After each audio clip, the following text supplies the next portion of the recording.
I feel like that knowledge of how much emotions affect the feeling of being in a body is, it's not really talked about in Western medicine at all. Stress is talked about in Western medicine, and stress is such a big term that could mean so many different things. I mean, in Chinese medicine, we would say that your qi stagnates when you're stressed. Mm-hmm. But I bet in the work that you're doing with clients now, that you're seeing more and more and more that underneath everything that presents on the surface, when these symptoms finally begin to manifest, or at the beginning of when they manifested, that there's been something that's happened emotionally or in the psyche, or there's been some big event that's really rocked their sense of identity or the way they relate to the world. And then that is just rumbling underneath as the body starts to then show up in different ways, whether it's a rash on the skin, whether it's headaches, whether it's all these Western conditions. You know, I love that you mentioned that in Chinese medicine, we don't treat migraines. I think when people come in, of course, they're first going to tell us about their Western diagnosis, because that's the framework that we're all most familiar with. And we understand that language, so it's good for us. But if we were, you know, to pitch ourselves as treating migraines, it's really important to educate people on how just because you've got this label that says you've got migraines, or just because you've got this label that says you've got multiple sclerosis or cancer or fibromyalgia or Lyme's disease or whatever it might be, that we're interested in that, but we're actually going to then park that to the side, and we're going to come over and look at it through our lens, because we're looking for particular markers to help us find where the disharmony is and how we can begin to correct that. And I guess that's a good preface if we are going to go deeper into your particular story, that if anyone is listening, that if you are seeking out help through Chinese medicine and you have been given a particular Western diagnosis, you're going to get a really unique experience with whomever you go to get treated by, because they're doing exactly what I just said. Okay, great, you've been diagnosed with X. Sweet, I'm just going to put that word over here and then I'm going to dig in and have a look myself. Definitely. Yeah, you've hit the nail on the head. And just to touch on what you were saying about the emotional link, and often there being a significant life event at the beginning of a degenerative or a chronic disease, or a lot of diseases in general. I have a good example of a patient that came into clinic recently. He was in his early 30s, and he had never had any serious health issues in his life. He had never had any digestive issues in his life, so he said. And all of a sudden, he started to present with acid reflux and diarrhea, loose stools, food sensitivities. And he said that it had been this way for about 6 weeks.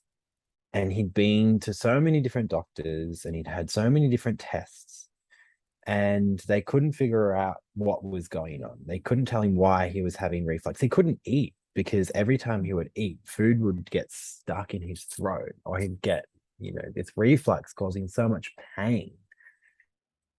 And one of the first questions I asked him was, what happened 6 weeks ago? What was going on 6 weeks ago in your life? And he said, oh, I mean, I don't know. I was working, I was looking after my mum, and my mum had to go to hospital that was the first time she went to hospital. And then, he kept talking. And I said, so let's just go back to your mum going into hospital. Why did your mum go to hospital? He said, oh, mum had like a heart attack, and the whole family was trying to get into the hospital, but we couldn't go in because of the restrictions, and I was so stressed and so overwhelmed, and I'm mum's carer because she's in a wheelchair, and I'm so terrified of losing her. And then the tears came, and then the emotions started to come to the surface, and then the pulse changed, and then the stomach started to relax, and then we started the treatment. And I said to him, do you see the link in your emotional, mental state and the connection that this has with your gut? And do you understand that every single cell, every single part of the body is interconnected and your mind is in control of your gut? And he said, yeah, like it makes so much sense. And he's like, it's amazing that none of these other doctors I've been to have even asked that question or have even thought of that. But it just makes so much sense. Yeah. Yeah. Well, I feel like the big difference is things get pulled apart and studied individually. Mm-hmm. And we're trying to look at the whole thing as a unit. Mm-hmm. And things get pulled apart so much that, you know, you end up going all the way over here to see somebody that knows about the stomach, and all the way over there for someone who knows about the uterus, and all the way back there for someone who knows about feet. And you're spread out all over the country. Yeah. And people do know intuitively that their whole body is an integrated unit.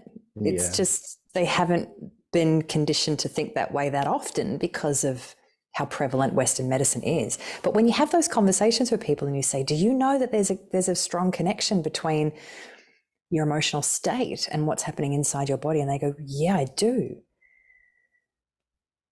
Yeah. People know that. They just Yeah. need someone to kind of affirm for them that they're not crazy, that their emotions are making them sick. Mm-hmm. Maybe that's part of it. I'm not sure. Yeah, 100%. And I think one of the major issues with that system, with the Western medical realm, and going and seeing all these specialists, is there's often a 2, 3, 4 week, 2 month wait to get into these specialists, and a lot of money. And a lot of the time, from my experience, you would go and see these top specialists and they'd find something out, and then you'd come back to them and they'd be like, oh, I found you've got really high levels of XYZ, but that's not my specialty, so I'm going to refer you on to someone else. Okay. And then you go back to the cycle of waiting 2, 3 weeks to go to this other specialist, and then your condition gets worse because you're not receiving the right treatment, and you start looping in this thought pattern of, what the hell is going on? Why am I so sick? Nobody understands what's going on. Nobody can help me. I am so complex. It's really challenging. It is challenging. And I think that's something that Chinese medicine does so well, is it just looks at the person as a whole, as a being, as one entity, and can treat the psyche, the mind, the emotions, as well as the physical body. Yeah. Yeah. I feel like that's a little theme that can be running along for people that have got chronic illness. The longer that it goes on, the longer that it takes for them to meet someone that really they feel that they can be helped by, the more that belief expands. I'm complex. No one can help me. I just keep getting handballed to all these different people. This is costing me a fortune. I guess this is just going to be my life. Or I guess I just have to learn to live with this thing, and the heaviness of that, or the fatigue that comes with that sense of despair or hopelessness. And often with that comes labels, and you might get a fibromyalgia diagnosis along the way, and then you might get a rheumatoid arthritis diagnosis, or you might get a leaky gut diagnosis, and then by the end of it, you've got a long list of diagnoses or diseases that you've been diagnosed with, and you're too exhausted to work. You don't have the energy to study. You don't have the mental clarity to do much with your life. You're stuck at home. You lose a sense of direction, you lose a sense of purpose, and things stagnate. And Yeah. it's really tricky to get out of those places because you do feel so isolated and misunderstood, and you're so exhausted physically, mentally, emotionally. Mm. Not to mention the laundry list of medications you might be on at that stage too. So was Exactly. that your experience, Jarryd? So you went through something pretty massive yourself. Yeah. I won't go too much into it because it is a long story, and I have Okay. spoken about it on other platforms if that's something that people are interested in. But I did have my experience with a chronic health disease, and I fell into the victimhood. I went through pretty much everything I've been talking about. I was very isolated. I didn't know what was going on with me. I was never exposed to alternative medicine. I was never exposed to Chinese medicine as a child growing up.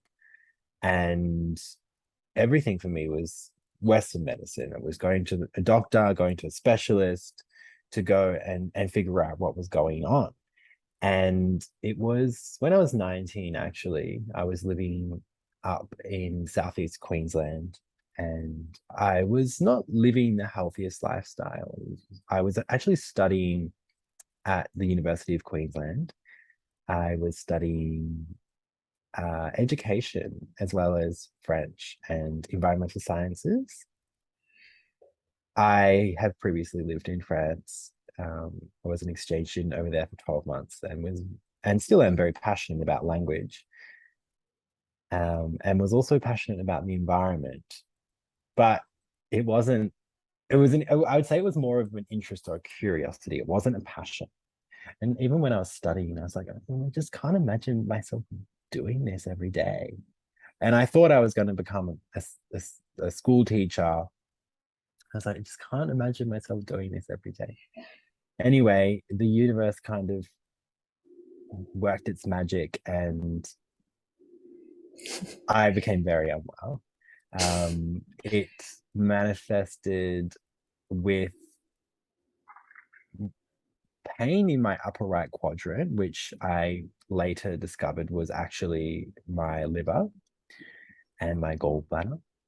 And then that turned into a whole range of gastrointestinal issues, food sensitivities, bloating, constipation, diarrhea, blood in my stool, which then turned into fatigue, brain fog, headaches, migraines, dizziness, joint pain, insomnia.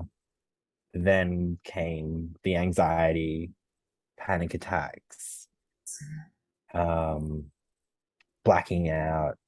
I would just have these moments. I would often, it would happen when I was in a state of rest, and I'd get up, and I do have low blood pressure, but I would have these attacks where I would fall to the ground and the whole room would just start spinning into a vortex. Really bad vertigo attacks. Um, I had some really strange things go on, and it was like something was taking over my body, and I Mm. felt completely out of my body. I one of my worst symptoms was depersonalization, they would call it, and it was as if my it was as if my soul was not actually in my body. I didn't feel like I was in my person. And I would have these other symptoms where I'd get like these internal vibrations. It was like my whole body was shaking, twitches, chest pains, palpitations, extreme migraines to the point where I would go to hospital because it felt like I had a bullet in my head. And it was, doctor to doctor to doctor to doctor. And a lot of the time in the beginning, it was, oh, you're a student, you're living out of home, you're paying rent, you're studying, you're working 2 jobs, you're partying on weekends, you drink alcohol, you're stressed, and you're just probably stressed and anxious. I'd never struggled with any mental health issues previously. I'd never had any anxiety. I didn't even know what anxiety was. And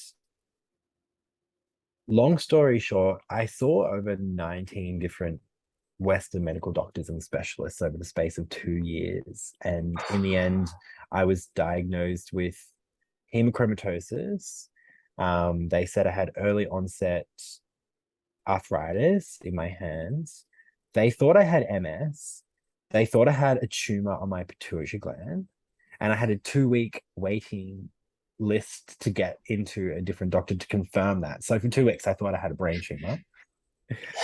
And I was living interstate on my own, so I didn't really have the support of my family, but I did have beautiful friends around me. In the end, it was chronic fatigue, anxiety, and that they didn't know what was going on. I didn't know what was going on, but something was not right. Something was really not right. I was by this stage I was 21, and there was a period where I wasn't able to get an erection for over 5 months.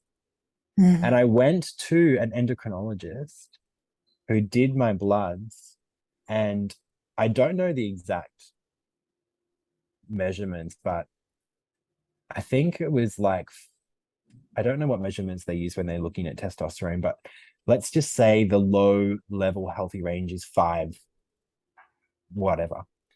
I was 4.9.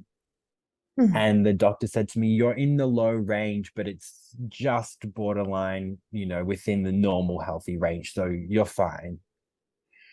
But that range was looking at every single male in Australia, the same. They didn't differentiate between a 19-year-old's testosterone levels and an 80-year-old male's testosterone levels.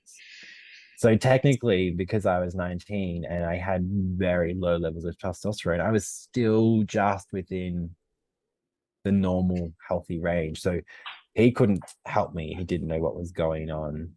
He actually, because the first time I got the test, it was just below. He's like, oh, we'll do another one, but instead we'll do it when you're fasting early in the morning, because that's when your testosterone's at its highest. And it just creeped up to 5.1. He's like, oh, you're normal. You're fine. There's nothing wrong. So then I got sent off to another specialist. But it was just that for such a long period of time. So in the end, I just want to pause on that for a second, because I feel like that's a chronic illness. To me, I call that, it's no fault of the doctors. This is how they have to work. These are the ranges that they're told. I always call that medical gaslighting. I call it medical gaslighting. 100%. You're fine. Someone's like, I am not well. I cannot work. I'm exhausted, whatever the case may be. Oh, well, you fit within these ranges. And we get those by looking at everybody and then ascertaining what's high and what's low according to the population. And they keep changing them within that. So as the population gets sicker as well, they're having to change these healthy ranges. And so they're like, like the cholesterol levels are going up. So let's just change that range a bit higher to normalize it. And that's happening across the board. Yep. Same with TSH. I've done Claire Pyre's thyroid seminar a couple of times, and she always talks about how like a good level of TSH to know that things are functioning well is 2, but some labs in Australia will say that 4 is okay or 5 is okay. And it's tough. It's tough being on a journey of being your own investigator, because you have to, because it feels like no one has an answer for me, and I keep getting told that I'm fine, but I'm absolutely not fine. So sorry, Jarryd, keep going. No. It's good to have these little intervals in between and acknowledgements. But next in my journey, because I did at this point think a lot of it was psychological, which it was. I had a lot of things going on psychologically that I had to kind of unravel But I actually ended up stopping my studies and I went over to India to visit a friend. And I just, because all these doctors were telling me I was so stressed and overworked, which I was, I was like, I need a holiday and I need an experience. So I went to India and was very unwell over there. I should not have been traveling, but I actually ended up in Nepal doing Vipassana. And I had these really interesting experiences where I was meditating and I could see into my body and I could see these tiny little, what I thought were like thousands of little snakes moving through my blood. And they were laying like eggs.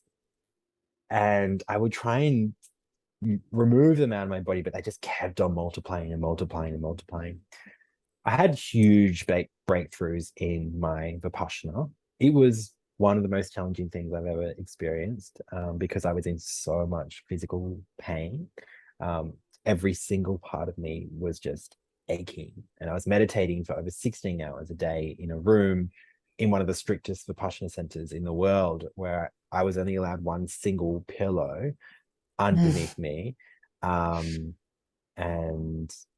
there was an earthquake while I was there. So that just added to the whole stress. But yeah, I had some really big breakthroughs. And I came out of there with a lot of clarity around myself as a person and my identity, and quite a lot of conversations were needed with family and friends after that experience after 10, 11 days of complete silence. But something that really became clear for me was that there was something serious going on, because of the fact that every single person that came out of there just felt so much clarity and so much energy. And I had clarity in ways. Emotionally, I was able to kind of identify certain things. And as I said, sharing certain things with family and friends. But my physical condition continued to deteriorate. And I just intuitively knew that there was something going on. I couldn't actually carry my backpack anymore. I had to have someone carry my backpack for me. It was too heavy. And the blackout situation just kept on getting worse. I was on these migraine medications and I was also on beta blockers at the time. And I remember once I was in an airport and I ran out of my medications and I just started freaking out and I couldn't eat much at all because my gut was just in so much pain. There was so much bloating and inflammation, and I was journaling a lot, but I could no longer journal because the inflammation in my fingers was so bad that I couldn't hold a pen. And so I ended up coming home, and my mum said to me that had she was talking about my situation to a friend in a cafe, and a lady across the table overheard the conversation and said, "I'm so sorry for interrupting, but I've been eavesdropping your conversation and I can't help but give you this lady's number. She's an incredible kinesiologist, naturopath based in Melbourne, who has helped my son with his autism and a lot of other health issues that he was experiencing. Give her a go, give her a call."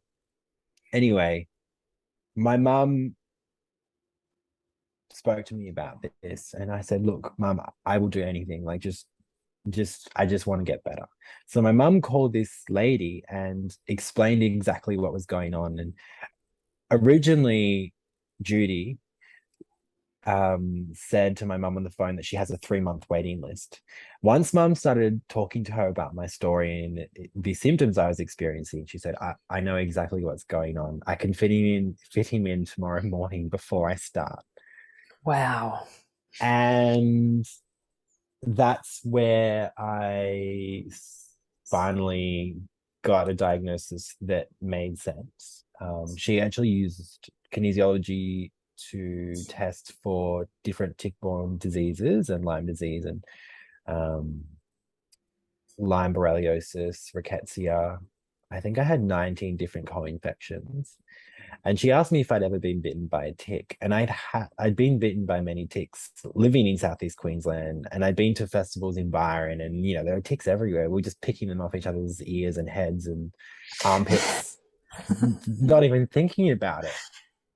And I ended up getting my serology sent over to the US, which confirmed my diagnosis for Lyme. And that was a big journey. It was a big weight off my shoulders, finally knowing what was going on, but it was also quite challenging because I'd been diagnosed with a chronic health issue, and everything I read about it was incredibly negative. And, people would add me to support groups, or I joined support groups, and it was just people that had been sick for 10, 15, 20 years and had spent hundreds of thousands of dollars on treatment with no success, and a lot of negativity. And I remember one day I just woke up and I was like, oh, this is not me. I'm not putting up with this. And I removed myself from all of these groups, and I was like, I see the light at the end of the tunnel. I'm going to get better. I just knew it.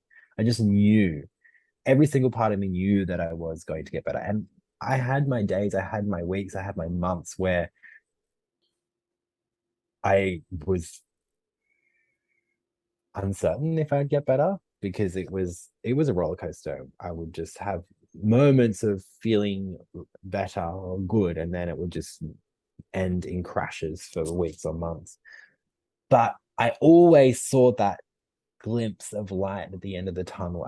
I always knew that I was going to get better. And that's what I held on to. And I did everything in my power to get better. And I think the main thing that actually got me better was that belief system that I was going to get better from the get-go. And most people that have Lyme disease don't recover. And if they do, it takes them a long time, or they go through these really intensive hyperbaric chamber treatments where their body is warmed up to above, I think it's like 40 degrees in a contained environment, which actually kills off the bacteria, but they can end up in severe burns, and it can be quite detrimental to other organs in the body. And it's very expensive. And a lot of the time it doesn't work. But otherwise, there's not much treatment available, and there's not much known about this. But I did a lot of research. I started meditating. I changed my diet, started to get regular acupuncture, herbal medicine. I've tried every therapy under the sun. I know what works and what doesn't work. I've tried every diet. I've tried to be a raw vegan. I've done the medical medium stuff. I've fasted. I've done it all. Wow. And 12 months later, I found out that I no longer had Lyme in my system, which was a really exciting moment, and incredibly rewarding. And then I started to work in this clinic, and it's like over 6 years later, here I am.